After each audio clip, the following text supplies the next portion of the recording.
8th class का chapter 8 वो सुबह कभी तो आएगी, एक सच्ची कहानी।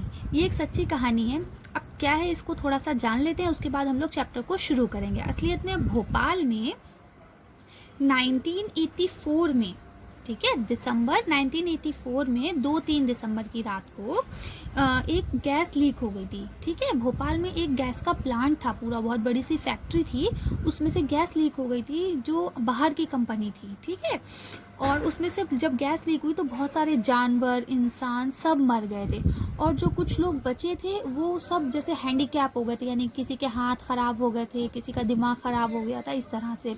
ठीक है, और उसके बाद ये बीमारी वहीं ख़त्म नहीं हुई, ये उसके बाद एक दूसरे की नस्लों में भी आती रहती है, जैसे माँ को है, बाप को है, उसके बाद उनके बच्चों को है, और उसके बाद फिर उनके बच्चों को है। तो इस तरह से ये कहानी, जो ये बीमारियाँ थी वो चलती रही। तो ये उसी दौर की, उसी ज़माने में जो वहाँ पे हालात हुए, तो उसकी ये कहानी बयान की गई है। चलिए इसे पढ़ना शुरू करते हैं।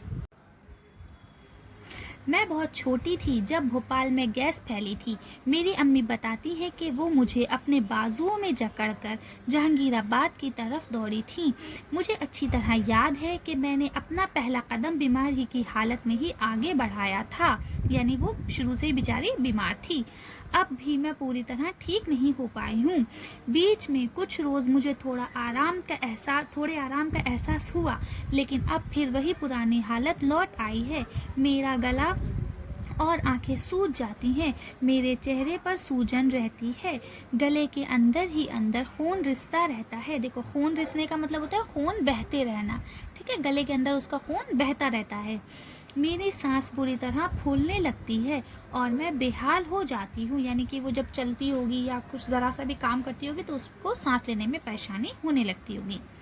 मेरे पूरे बदन पर लाल लाल चकत्ते पड़ गए हैं। शुरू में ये चकत्ते 1-1 रुपए के सिक्के जैसे थे, अब ये ज़रा छोटे हो गए हैं। मेरा दायां पाँव अब भी ठीक नहीं है, यानी कि उसका जो दायां पाँव है, सीधा पैर, वो उसका ख़राब है। मुझे चलने में दिक्कत होती है, और देखो मेरे पैर में छाले पड़े हुए हैं। हम पर क्या कुछ गुजरी है? हमारी ज़िंदगी गैस की वजह से हमेशा के लिए बदल गई है। ठीक है, अब जो लोग बचे थे उनकी ज़िंदगियाँ बिल्कुल ख़राब हो चुकी थी। मेरे अब्बू इस हादसे में ख़त्म हो गए, यानी उसके अब्बू ख़त्म हो गए, मर गए। तब हम बहुत छोटे थे। मेरी अम्मा की दिमागी हालत ख़राब हो गई, यानी उनकी अम्मी की जो है वो दिमागी हालत ख़राब हो गई है। वो दरवाजे पर बैठी अब्बू का इंतज़ार करती रहती थी। हमसे कहती थी कि अब्बू आने वाले हैं, इनके लिए चाय बना लो, यानी अब अब्बू आने वाले हैं, उनके लिए चाय बनाओ। वो उनके पैरों की आहट महसूस करती और चिल्लाकर कहती कि वो घर आ गए हैं। हम उनसे कहते कि अब्बू मर चुके हैं, वो हमसे कहती थीं कि ऐसी बातें नहीं करते। अगर हम दोबारा यही बात कहते तो वो नाराज़ होती थीं, हमें मारती थीं। हम उनको इत्मीनान दिलाते थे कि वो इतना परेशान ना हो। डॉक्टर हमसे कहते, यानी अब यहाँ पे माँ की बात खत्म हो गई, अब डॉक्टर क्या कहते हैं ये सुनते हैं। डॉक्टर हमसे कहते थे कि उन्हें खुश रखा करो, यानी कि माँ को खुश रखा करो, लेकिन उनकी हालत देखकर रोए बगैर रहना मुश्किल होता था, यानी उनकी हालत इतनी ख़राब थी कि उन्हें देख के रोना आ जाता था। ये सब कई महीनों तक चलता रहा। रफ्ता रफ्ता किसी तरह अम्मी ने खुद को संभाला। शायद इस एहसास ने उन्हें ठीक होने में मदद दी कि उन्हें ही कुछ तदबीर करनी होगी ताकि हम सब जिंदा रह सकें। तदबीर यानी कोशिश, ठीक है ना, कि कुछ ऐसा काम करना होगा, कुछ कोशिशें करनी होंगी ताकि वो सारे बच्चे जो हैं, उसके 1-2 भाई बहन भी होंगे, वो सब जिंदा रह सके। मेरे अब्बू की एक दुकान थी, किसी ने समझा बुझा कर वो दुकान 500 रुपये में बिकवा दी, यानी उनके अब्बू की कोई दुकान रही होगी, वो किसी ने बिकवा दी। ठीक है, जब तक वो पैसा रहा हमें खाने को मिला। फिर मेरी अम्मी कई जगहों पर गई, हर जान पहचान वाले के पास उधार मांगने। उन्हें दूसरों का काम भी करना पड़ता। इसके अलावा मेरे इलाज पर कुछ न कुछ खर्च भी होता रहा। मैं हमेशा से बीमार रही हूँ। मेरी एक जुड़वा बहन है जो बिल्कुल ठीक है। मेरी अम्मी चिल्लाती थी कि वो मेरी मुसलसल यानी लगातार बीमारी और इलाज से तंग आ चुकी हैं, यानी कि वो हर वक्त बीमार रहती थी, है ना, और इलाज में पैसा जाता होगा, और बेचारों पास गरीबी तो वैसे ही थी, ठीक है ना, तो इस वजह से वो हर वक्त परेशान रहती थी। एक मर्तबा की बात है जब मैं बहुत बीमार थी, यानी वो लड़की बहुत ज़्यादा बीमार हो गई। किसी ने अम्मी को प्राइवेट डॉक्टर के पास ले जाने की सलाह दी। वो डॉक्टर बहुत अच्छा माना जाता था। मैं नर्सिंग होम मुझे नर्सिंग होम में ले जाया गया, यानी अब वो नर्सिंग होम में गई। डॉक्टर ने बताया कि मैं मरने वाली हूँ। इलाज के लिए सिर्फ नर्सिंग होम के बिस्तर का खर्च ही 250 रुपया रोज़ाना का है। इलाज का खर्च अलग, यानी कि अब अगर वहाँ पे एडमिट होंगे तो उसको जो बिस्तर है उसका खर्च 250 रुपये, उसके बाद इलाज का खर्च अलग, डॉक्टर की फ़ीस, दवा, वो सब अलग। मेरी अम्मी ने बताया कि हमारे पास इतने पैसे नहीं हैं। तब उसने कहा कि वो मुझे घर ले जाएं, यानी डॉक्टर ने कहा चलो वापस जाओ, मेरे पास फ्री में करने के लिए कोई जगह नहीं है, अगर पैसे दोगे तो आना, वही वाली बात हो गई, ठीक है।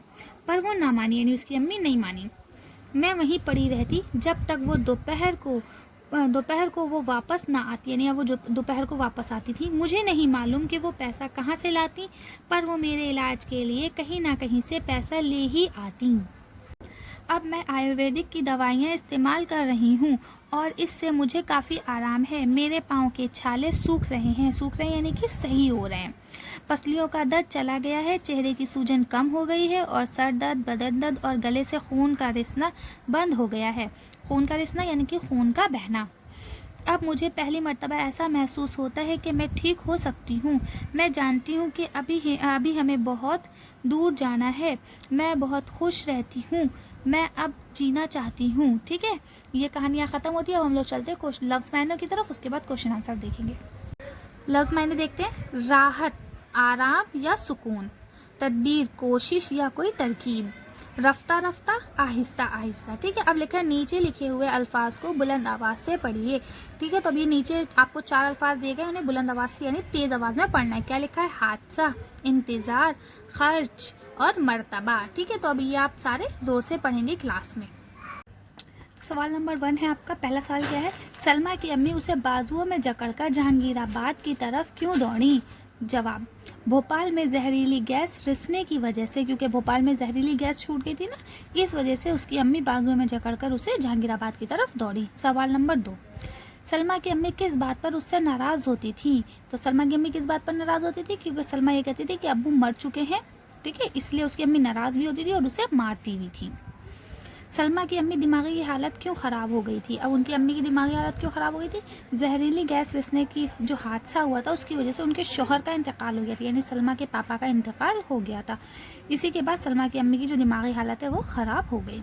नंबर 4, नर्सिंग होम के डॉक्टर ने अम्मी से क्या कहा था? तो डॉक्टर ने नर्सिंग होम के जो थे उसने क्या कहा था कि सलमा मरने वाली है और अगर उसे नर्सिंग होम में रखना है, उसे यहाँ से ले जाओ।